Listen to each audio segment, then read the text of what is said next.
प्यारे बच्चों, आज साइंस का 7th चैप्टर 6th क्लास का हम डिस्कस करने वाले हैं। इसमें आप देखें कि गेटिंग टू नो प्लांट्स, ये हमारे चैप्टर का नाम है। तो आइए इसके इंट्रोडक्शन में हम प्लांट्स के बारे में थोड़ा सा समझते हैं जो एनसीईआरटी में लिखा गया है।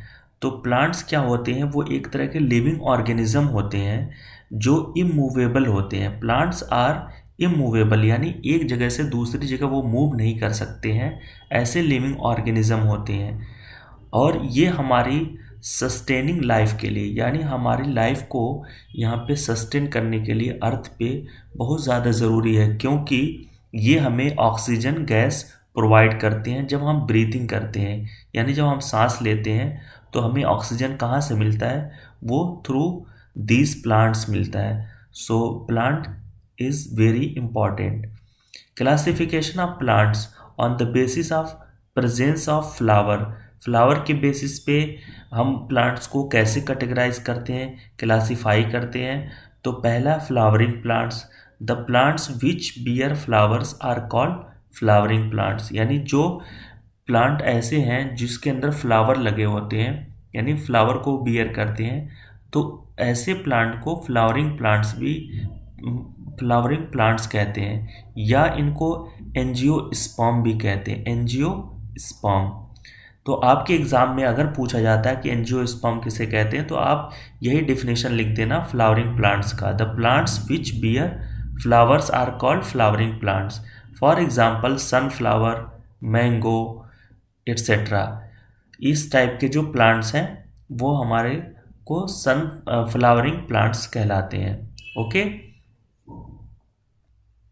अब ये जो इमेज है ये सनफ्लावर की इमेज है, तो आप यहाँ से देख सकते हैं ये भी एक तरह का फ्लावरिंग प्लांट्स है। दूसरे हमारे पास प्लांट आते हैं जिसे नॉन फ्लावरिंग प्लांट्स कहते हैं। The plants which do not bear flowers are called non flowering plant. जैसे इसको दूसरा नाम जिम्नोस्पर्म कहते हैं। फ्लावरिंग प्लांट्स को एंजियोस्पर्म कहते हैं और नॉन फ्लावरिंग प्लांट्स को जिम्नोस्पर्म कहते हैं। For example money plant. जैसे मनी प्लांट को आपने देखा, उसमें कोई भी फ्लावर वगैरह नहीं लगता है, तो हम इसको फ्लावरिंग प्लांट कहते हैं। आप देख लो ये मनी प्लांट है। ओके। प्लांट को और भी दूसरे तरीके से भी कैटेगराइज किया जा सकता है, जैसे on the basis of height, stem type and branches. यानी उनकी हाइट कैसी है, स्टेम टाइप क्या है और उनकी ब्रांचेस कैसी है, उनकी बेसिस पे प्लांट्स को 5 तरीके से कैटेगराइज किया गया है। और on the basis of flowering 2 type से, flowering plant and non flowering plant, अभी हमने पीछे पढ़ लिया। तो इसमें देखें सबसे पहला कैटेगरी जो आता है वो है हर्ब्स का, दूसरा है श्रब, तीसरा है ट्रीज, चौथा है क्लाइंबर्स, पांचवा है क्रीपर्स। तो हर्ब, श्रब एंड ट्रीज किसे कहते हैं? आइए वन बाय वन इसको पढ़ते हैं हम। ये आपके एग्ज़ाम के लिए बहुत इम्पॉर्टेंट है, आपके एग्ज़ाम में पूछा जाता है। ओके। सो सबसे पहले हम पढ़ते हैं हर्ब्स के बारे में। तो हर्ब किसे कहते हैं? जिसके स्टेम बहुत सॉफ्ट होते हैं, यानी ऐसे प्लांट जिनके स्टेम बहुत सॉफ्ट हो, ग्रीन हो और टेंडर हो, बहुत मतलब डेलिकेट हो, नाजुक हो। और herbs are small plants and may not have many branches. उसके अंदर ज़्यादा ब्रांचेज नहीं होती, ज़्यादा उसके अंदर शाखाएं नहीं होती हैं। They have a short life span. इनकी लाइफ भी ज़्यादा बड़ी नहीं होती है, कुछ दिनों के लिए ग्रो करते हैं। मे live for only 1 or 2 season, यानी एक सीज़न के लिए, यानी जैसे विंटर का सीज़न है तो उसके लिए ही वो हर्ब्स ग्रो करती हैं। For example tomato, mustard, radish, sunflower, wheat, इस टाइप के जो भी प्लांट हैं उन्हें हम हर्ब्स की कैटेगरी में रखते हैं। ये जो आपके सामने एक पिक्चर है ये व्हीट प्लांट है और ये हर्ब्स के अंदर आता है। अब नेक्स्ट हमारा है श्रब्स। तो श्रब्स में हम देखते हैं कि shrubs are medium size plant bigger than herbs, यानी ये हर्ब्स से बड़े होते हैं। They have hard and woody stem, stem are not very thick. इसके अंदर जो वो वुडी स्टेम तो होता है लेकिन वो बहुत ज़्यादा मोटा नहीं होता है श्रब के अंदर, लेकिन वो थोड़ा सा हार्ड होता है कंपेयर टू हर्ब। तो श्रब में देखिए, श्रब्स डेवलप कहाँ पे डेवलप होता है? Develops branches near the base of the stem, यानी स्टेम के नज़दीक में, बेस ऑफ द स्टेम के नज़दीक में इसकी ब्रांचेस जो है वो डेवलप होती है। फॉर एग्जांपल रोज़ है, जैस्मिन है, क्रोटॉन है, बोगेनविला है, विलिया है, इस टाइप के जो प्लांट होते हैं वो आपकी श्रब्स की कैटेगरी में आते हैं, जैसे रोज़ प्लांट है यहाँ पे। ओके, अब हम दूसरा आते हैं ट्रीज़ के बारे में, देखते हैं कि ट्रीज़ हमारी क्या होती हैं, यानी ट्रीज़ की डेफिनेशन क्या होती है। Okay, so the plants which are very tall have hard and thick woody stems are called trees. The stems have branches in the upper part much above the ground, यानी stem जो है उसमें जो branches होती हैं वो ground से काफ़ी ऊपर होती हैं। और the trees have one main stem called a trunk, इसमें एक मोटी सी स्टेम होती है जिसमें से ब्रांचेस निकलती हैं, तो वो आपने देखा होगा। तो इसके अंदर मतलब एक तरह का ट्रंक होता है। फॉर एग्जांपल है मैंगो का जो ट्री है, पाम ट्री है, टीक है, ओक है, सैंडलवुड है, कोकोनट है, बनियान है, इक्लिप्टस है, इस टाइप के जो प्लांट हैं वो ट्रीज की कैटेगरी में आते हैं। जैसे आप देखो यहाँ पे मैंगो ट्री है। ओके, अब हमारे पास आ गए क्लाइंबर्स। तो क्लाइंबर कौन से प्लांट होते हैं? Plants having thin and weak stems which can not stand upright, यानी सीधे वो खड़े नहीं हो सकते हैं on its own but take support of a tree और fence and climb up are called climbers. मतलब क्लाइंबर के लिए कोई सपोर्ट, कोई लकड़ी का सपोर्ट दे दिया, कोई ट्री का या फेंस जाली वगैरह लगा दिया, तो उस पर वो चढ़ करके ऊपर की तरफ जाते हैं, लेकिन वो अपने आप सीधा ऊपर की तरफ ग्रो नहीं कर सकते या स्टैंड नहीं कर सकते हैं। They have a special organ for climbing called tendrils. तो टेंड्रिल किसे कहते हैं आपके एग्जाम में पूछा जा सकता है। तो टेंड्रिल्स एक स्पेशल ऑर्गन होता है जो हमारे क्लाइंबर्स में होता है, ऐसे प्लांट जो क्लाइंबिंग करते हैं। Some climbers have stem tendrils and some have leaf tendrils. तो किसी में स्टेम टेंड्रिल होता है, किसी में लीफ टेंड्रिल्स होता है। The tendrils wind themselves around any neighboring object and help the plant to climb। मतलब टेंड्रिल्स क्या करता है, वो वाइंड कर लेता है, ऐसे लपेट लेता है। ये देखो, इसे टेंड्रिल ने लपेट लिया, ऐसे ये लपेट लिया है ना, ये ऐसे लपेट करके और उसको हेल्प करता है ऊपर की तरफ चढ़ने में। फॉर एग्जांपल मनी प्लांट्स है, पी प्लांट्स है, बीटर गार्ड है, बॉटल गार्ड है। तो इस टाइप के जो प्लांट होते हैं वो क्लाइंबर कहलाते हैं। जैसे ये पी है, ये मनी प्लांट है, ये पी प्लांट्स है। अब नेक्स्ट में हम आते हैं क्रीपर्स के बारे में। तो क्रीपर किसे कहते हैं, आइए उसको समझते हैं कि the plants having thin and weak stems which can not stand upright but spread on the ground is called creeper. यानी जो सीधा ऊपर की तरफ या कहीं भी स्टैंड नहीं कर सकते हैं, वो ज़मीन पे ही ऐसे ग्राउंड पे ही फैल जाते हैं, उसको क्रीपर कहते हैं। The plants having thin and weak stems. The creeper plant has no special organ for climbing. तो क्रीपर के अंदर कोई भी स्पेशल ऑर्गन नहीं होता है, उसके अंदर टेंड्रिल्स था तो वो क्लाइंब कर रहा था। इसमें कोई भी टेंड्रिल्स टाइप का कोई स्पेशल ऑर्गन नहीं होता क्लाइंब करने के लिए, तो ये ज़मीन पे ही फैल जाता है। For example strawberry, pumpkin, watermelon, इस टाइप के देखें प्लांट जो होते हैं वो ज़मीन पे ही फैल जाते हैं, राइट। अब देखो बेटा, यहाँ पे स्टेम बार बार आ रहा था, तो स्टेम किसे कहते हैं उसको एक बार समझ लेते हैं। The part of plant that rises vertically up from the ground is called the stem. अब फंक्शन ऑफ स्टेम क्या क्या है? The stem hold the plant upright, ये प्लांट को ऊपर सीधा खड़ा रखता है। Stem bears and support branches, leaf, flower and fruits को ये सपोर्ट प्रोवाइड करता है। The stem carries water minerals from the roots to the leaves and the other parts of the plant. यानी वाटर और मिनरल्स को carry कौन करता है? ये स्टेम ही कैरी कराता है to the leaves. The stem carrier water and minerals from the roots to the leaves and other plant part of the plant. Okay, तो इस तरह से आप स्टेम के बारे में याद रख सकते हैं, आपके एग्जाम में ये क्वेश्चन पूछा जाता है। ओके, अब आ जाइए आप यहाँ पे, ये आप देखें, ये जो पोर्शन है ना, ये पूरा मोटा वाला, ये स्टेम कहलाता है, ये स्टेम है।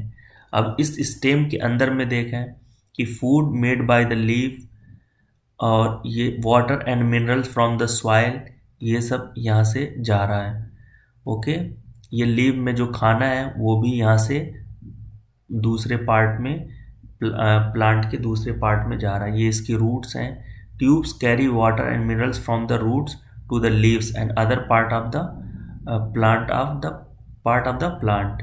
Tubes carry food prepared by leaves from leaf to the other part of plant. तो देखिए यहाँ पे लीफ में फूड प्रिपेयर होता है, यहाँ से दूसरे पार्ट ऑफ द प्लांट में जाता है। और ये जो ट्यूब्स होती हैं ये कैरी करती हैं मिनरल्स और वाटर को रूट से लीव्स में और other part of the plants में। अब आते हैं हम लीव्स के बारे में थोड़ा पढ़ लेते हैं कि लीव्स की फंक्शंस वगैरह क्या होती हैं। तो leaf is a flat thin narrow broad green part of the plant. अब फंक्शन ऑफ लीफ क्या है? The leaves make food for the plant by the process of photosynthesis. Photosynthesis का यूज करके ये फूड बनाती हैं। So they are called food factory of the plant. तो आपके एग्जाम में पूछा जाता है कि food factory of the plant किसे कहते हैं, तो आप लिखेंगे लीव्स को। यानी ये जो लीव है, यानी पत्तियां जो हैं, पेड़ की जो पत्तियां होती है ना, उसे फूड फैक्ट्री कहते हैं। वहीं पे खाना बनता है through the process of photosynthesis. The leaves get rid of excess water from the plant through transpiration. यानी ट्रांसपिरेशन एक प्रोसेस है जिसके थ्रू जो लीव्स होती हैं, यानी जो पत्तियां होती हैं प्लांट की, वहाँ पे जो एक्सेस वाटर होता है वो वहाँ से निकल जाता है, यानी वेपर के फॉर्म में एटमॉस्फेयर में मिल जाता है। Leaves carry out the process of respiration in plants. Leaves जो है वो रेस्पायरेशन का फंक्शन भी, प्रोसेस भी कवर करती हैं लीव्स प्लांट्स के अंदर। ओके, आपके एग्जाम में कई बार पार्ट ऑफ लीफ पूछ लेता है। तो ये लीव्स हैं, यानी पत्तियां, पत्ते हैं, और इन पत्तों को आप इसके पार्ट्स के बारे में एग्जाम में पूछता है। तो देखिए सबसे मेन इसमें जो पार्ट होता है वो लैमिना होता है, लीफ ब्लेड। ये जो ये किनारे किनारे है ना, ये वाला पोर्शन, इसको बेटा लैमिना कहते हैं। और मिड रिब कहते हैं इसको, जो ये बीच में एक सीधी लाइन जा रही है ना, इसको कहते हैं मिड रिब, यानी इसको मेन वेन भी कहते हैं। और जो ये ब्रांचेस टाइप की दिख रही हैं इसको वेन्स कहते हैं। और पेटियोल कहते हैं लीव स्टॉक को, जो ये लीव का जो मोटा वाला पार्ट होता है ना, जो प्लांट से जुड़ा होता है, जो ब्रांचेस से जुड़ा होता है, उसको पेटियोल कहते हैं। तो ये एग्जाम में पूछता है लैमिना किसे कहते हैं, तो broad green part of the leaf is called lamina और लीफ ब्लेड। लीफ ब्लेड या लैमिना कहते हैं इसको। ओके, उसके बाद वेन्स किसे कहते हैं, the thin lines on the leaf are called veins. देखें ये थिन लाइंस जो है ना, ये वेन्स हैं। और मिड रिब किसे कहेंगे, the prominent line in the middle of the leaf is called mid rib और मेन वेन। ये जो है ये मेन वेन है या मिड रिब है। उसके बाद आता है एक इम्पॉर्टेंट क्वेश्चन बेटा, वेनेशन किसे कहते हैं, वेनेशन। तो वेनेशन किसे कहेंगे और कितने टाइप के होते हैं, आपके एग्जाम में ये पूछा जाता है। तो the arrangement of veins in the lamina यानी लीफ ब्लेड में इज नोन एज वेनेशन। यानी अरेंजमेंट ऑफ, यानी सिस्टम ऑफ वेन या arrangement of when is called venation. Venation helps in the transport of food and water. अब दो type के venation होते हैं, एक होता है रेटिकुलेट वेनेशन और एक होता है parallel venation. In reticulate venation the veins in the leaf form A net like design on the both side of mid rib. यानी यहाँ पे देखो एक जाली टाइप का ऐसे बना देते हैं दोनों साइड के, मिड रिब है ना ये बीच वाली, इसके दोनों साइड में देखा एक नेट लाइक जाल बना देते हैं, जाली टाइप का जो वेन्स होती हैं, तो उसको रेटिकुलेट वेनेशन बोलते हैं। फॉर एग्जांपल है पी प्लांट, नीम ट्री, तुलसी, मैरीगोल्ड, मस्टर्ड, इन टाइप के जो प्लांट्स होते हैं उनका जो उनके अंदर जो वेनेशन होता है यानी अरेंजमेंट ऑफ वेन्स होता है वो इसी टाइप का होता है। पैरेलल वेनेशन में क्या होता है? In parallel venation the veins in a leaf run parallel to one another, यानी पैरेलली उसके अंदर वेन्स होती हैं, एक दूसरे को कहीं भी कट नहीं करती हैं। पैरेलल लाइन देखा होगा आपने। तो wheat, rice, maize, millet, sugarcane, banana, bamboo etcetera, इस टाइप के जो प्लांट्स की जो लीव्स होती हैं उसमें पैरेलल वेनेशन होता है। तो ये आपके एग्जाम में पूछा जाता है, ये इम्पॉर्टेंट पार्ट है। कई बार आपके पेपर में फोटोसिंथेसिस और ट्रांसपिरेशन क्या होता है ये पूछ लेता है, तो आप इसको भी याद रखना कि the process by which leaves prepare food for the plant is called photosynthesis, यानी एक प्रोसेस है फोटोसिंथेसिस जिसके थ्रू लीव्स में जो खाना बनता है, फूड प्रिपेयर होता है प्लांट्स के लिए, उसी को कहते हैं photosynthesis. The green leaves of plant combine carbon dioxide and water in the presence of sunlight and prepare food in the form of glucose and oxygen. अब ट्रांसपिरेशन किसे कहते हैं? Water comes out of leaves in the form of vapour, vapour के form में leaves के through जो excess water होते हैं प्लांट्स में वो बाहर आ जाते हैं, इसी प्रोसेस को कहते हैं transpiration. Plants release a lot of water into the air through this process transpiration. Okay, तो अब हम चलते हैं रूट के बारे में कि रूट की फंक्शन क्या होती है, रूट के टाइप्स क्या होते हैं, उसको थोड़ा सा पढ़ते हैं, डिस्कस करते हैं। तो roots is the part of plant that grows below the ground under the soil. Soil के नीचे जो प्लांट का जो पार्ट ग्रो करता है उसी को क्या कहते हैं? रूट कहते हैं।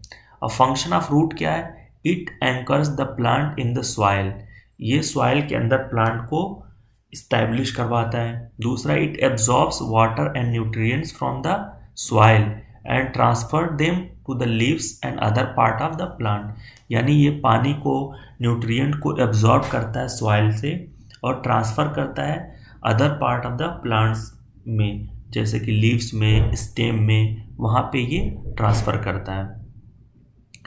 It holds the soil particles together दस प्रिवेंटिंग सॉइल इरोजन। दूसरा, रूट्स क्या करता है? ये मिट्टी को पकड़ के रखता है, उसके पार्टिकल को पकड़े रखता है, इसलिए सॉइल इरोजन नहीं होता। जहाँ पे प्लांट्स होते हैं वहाँ पे सॉइल इरोजन यानी मिट्टी का कटाव जो है वो नहीं होता। सॉइल इरोजन का मतलब मिट्टी का कटाव होना। Tap roots are the main root and the smaller side root are called lateral root. इसको लेटरल रूट या मेन रूट भी कहते हैं टैप रूट को। ये स्मॉलर साइड होता है। Tap root is quite thick and its branches are thin. For example, pea plant, neem tree, mango tree, marigold, tulsi, carrot, radish etcetera, इन सब का जो रूट होता है वो टैप रूट बेसिकली वो होता है जो ज़मीन के नीचे बिल्कुल सीधा, जैसे मूली की जो जड़ें होती हैं या गाजर की जड़ें होती हैं उसको टैप रूट कहते हैं। और fibrous root, some plant do not have main roots, they consist of many thin fiber like roots of similar size, these are called fibrous root. For example, wheat, rice, grass, maize, millets, bamboo, sugar cane, इन सब की root जो होती बिखरी हुई होती हैं तो उसको फाइब्रस रूट कहते हैं। अभी आपको मैं इसका फोटो भी दिखाता हूँ। इन दोनों इमेज को देखो, ये टैप रूट है, देखो मूली है, ये रेडिश है, मूली की ये जो रूट है ऐसे बारीक से फैली हुई है, इसको कहते हैं टैप रूट, और ये फाइब्रस रूट है। अब देखो ये जैसे बीट हो गया या आपका पी हो गया, तो इस टाइप की जो फसल होती है, जो प्लांट होते हैं उनमें ऐसे रूट होती है बिखरी हुई, इसको फाइब्रस रूट कहते हैं। अब relationship between venation and type of roots, तो वेनेशन और टाइप ऑफ रूट में क्या रिलेशन होता है कि टाइप्स ऑफ लीफ वेनेशन में रेटिकुलेट वेनेशन है तो टैप रूट होगा, और पैरेलल वेनेशन में फाइब्रस रूट होता है। तो इससे भी आप याद रख सकते हो। रेटिकुलेट वेनेशन किस में होगा? टैप रूट वाले प्लांट में, और पैरेलल वेनेशन किस में होगा? फाइब्रस टाइप के जो रूट होंगे यानी फाइब्रस रूट वाले प्लांट में। ओके, अब हम आ गए प्लांट फ्लावर के बारे में। अब इस फ्लावर के पार्ट्स के बारे में थोड़ा समझते हैं कि फ्लावर के पार्ट क्या क्या हैं। तो फ्लावर क्या होता है, सबसे पहले कि flower is that part of A plant that contains the reproductive organs. Reproductive organs जिसके अंदर होते हैं वो फ्लावर पार्ट होता है प्लांट्स का। The main function of flower is to produce fruits and seed. Seed को प्रोड्यूस करना एंड फ्रूट को प्रोड्यूस करना, ये दो मेन फंक्शन होता है फ्लावर का। अब पार्ट्स ऑफ द फ्लावर, तो देखो इसमें ये ओवरी है, ये जो बीच वाला पार्ट है इसको ओवरी कहते हैं, और जो ये टॉप पे ये पार्ट है इसको स्टिग्मा कहते हैं।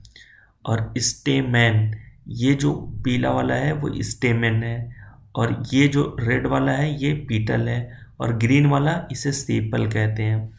तो इनके अलग अलग डेफिनेशन भी। अब सेपल्स किसे कहें, the small green leaf like structure, देखो ये सेपल है, present at the base of flowers is known as sepal. Sepals protect the flower when it is in the form of bud. ये bud के जब form में होता है तो ये प्रोटेक्ट करता है सेपल फ्लावर को।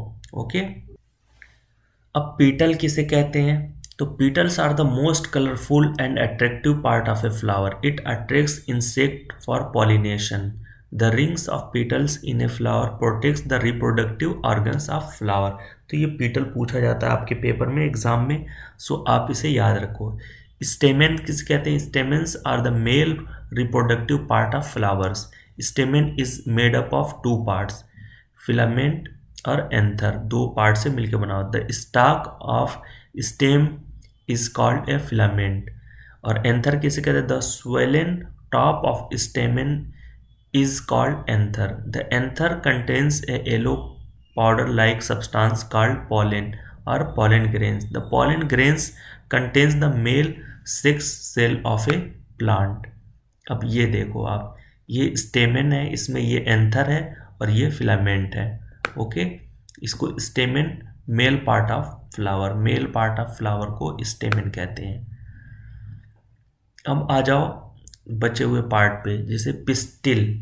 Pistil is the female reproductive part of the flower. The pistil is made up of three parts, stigma, style and ovary. The top part of the pistil is called stigma. It is sticky so that pollens can stick to it. Style. The middle part of the pistil is called style. It is tube-like structure that connects the stigma to ovary. Ovary कैसे, swollen part of the bottom of the pistil is called the ovary. The ovary contains tiny egg-like structure called ovules. The ovules contains the female sex cell of a plant. Okay, अब ये pistil का structure है female part of flower में। देखो top पे ये stigma है और ये वाला पोर्शन स्टाइल है, ये पूरा पोर्शन, ये जो थोड़ा स्वेलन पार्ट है ये ओवरी है, जो इसके अंदर एक टाइप का है वो ओयूल है, इसको पूरा कहेंगे पिस्टिल।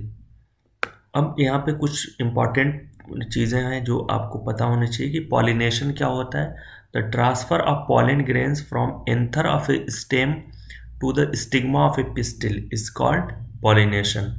Fertilization क्या होता है, when the pollen grains falls on the stigma, they move down through the tube called style and reach the ovary.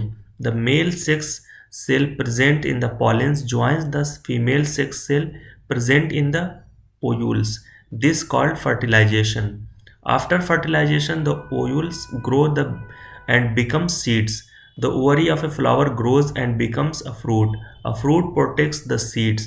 The other part of the flower dry up and fall off. Okay. So thank you. ये पूरा chapter आपका बेटा cover हो गया है। अब आप इसको एक बार दो बार देख करके अच्छे से रिवाइज कर सकते हो। ये शॉर्ट नोट्स में आपको पूरी NCERT कवर करा दिया।